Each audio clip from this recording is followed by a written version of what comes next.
रोहन, पुण्यामध्ये सुद्धा शिवसेना आणि भाजप यांची युती होऊ शकलेली नाहीये. तिथेही अनेक अडचणी होत्या. यानंतर कार्यकर्त्यांच्या काय भावना आहेत आणि आता अगदी शेवटचा क्षण आलेला आहे. उमेदवारी अर्ज भरण्याची मुदत संपलेली आहे.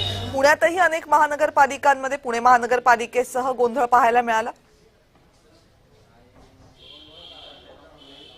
अगदी उमेदवारी अर्ज भरण्याच्या शेवटच्या दिवसापर्यंत युती होऊ शकली नाही, तरी देखील शिवसेनेच्या नेत्यांनी अतिशय सावध भूमिका जी आहे ती घेतलेली पाहायला मिळते. आता युती झाली नसली तरी उमेदवारी अर्ज जेव्हा पाठीमागे घ्यायचा आहे त्यावेळेस आम्ही समंजसपणाने म्हणजेच मुख्यमंत्री देवेंद्र फडणवीस आणि उपमुख्यमंत्री एकनाथ शिंदे यांच्या लेवलला बसून जे आहेत ते आमच्या इतर लोकांना फॉर्म विड्रॉ करायला लावू आणि आम्ही युती म्हणूनच लढू, अशा प्रकारची भूमिका जी आहे ती उदय सामंत यांनी मांडलेली आहे. परंतु दुसरीकडे ग्राउंड लेवलचे जे कार्यकर्ते आहेत, पक्षातील वरिष्ठ नेते शहरातील जे आहेत, मग ते रवींद्र धंगेकर असतील किंवा नाना भानगिरे असतील, यांनी युती तोडल्याची घोषणा देखील करून टाकलेली आहे आणि आम्ही 165च्या 165 जागा लढवणार आहोत आणि आम्ही फॉर्म देखील आमच्या कार्यकर्त्यांपर्यंत पोहोचवले आहेत, अशा प्रकारची माहिती दिली. परंतु आपण सध्या माहिती घेतोय तर 2:30-3 वाजेपर्यंत साधारणतः 72 ते 73 जणांनी एबी फॉर्म जो आहे तो शिवसेनेचा भरलेला आहे. एका प्रभागामध्ये तर डबल फॉर्म जे आहेत एबी फॉर्म गेलेले आहेत. त्यामुळे हा सगळा सावळा गोंधळ जो आहे तो पुण्यामध्ये पाहायला मिळतोय.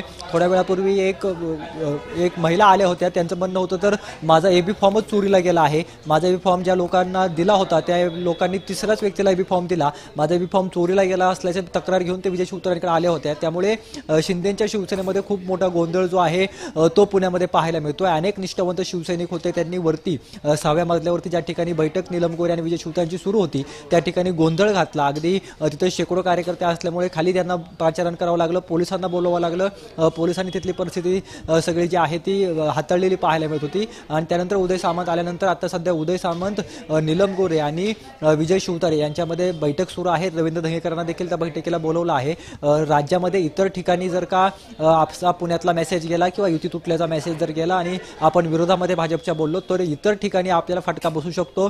त्यामुळे आपण युतीमध्येच आहोत, युतीच्या विरोधामध्ये किंवा इतर नेत्यांच्या विरोधामध्ये काही बोलायचं नाही, अशा प्रकारची तंबी जी आहे ती वरती वरिष्ठ नेत्यांनी धंगेकरांना आणि इतर कार्यकर्त्यांना दिली असल्याची माहिती मिळते.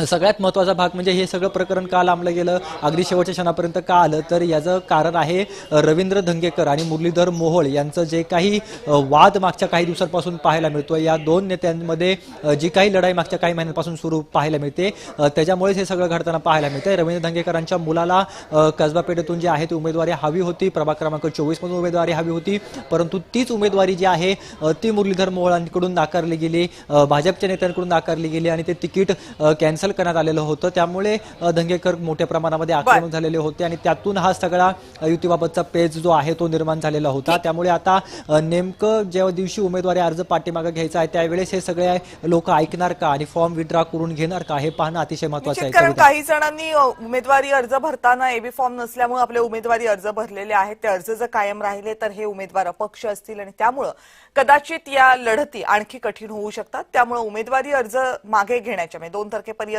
चित्र आपल्या सगळ्यांसमोर स्पष्ट असेल. धन्यवाद रोहन, तुम्ही दिलेल्या सगळ्या सविस्तर माहिती.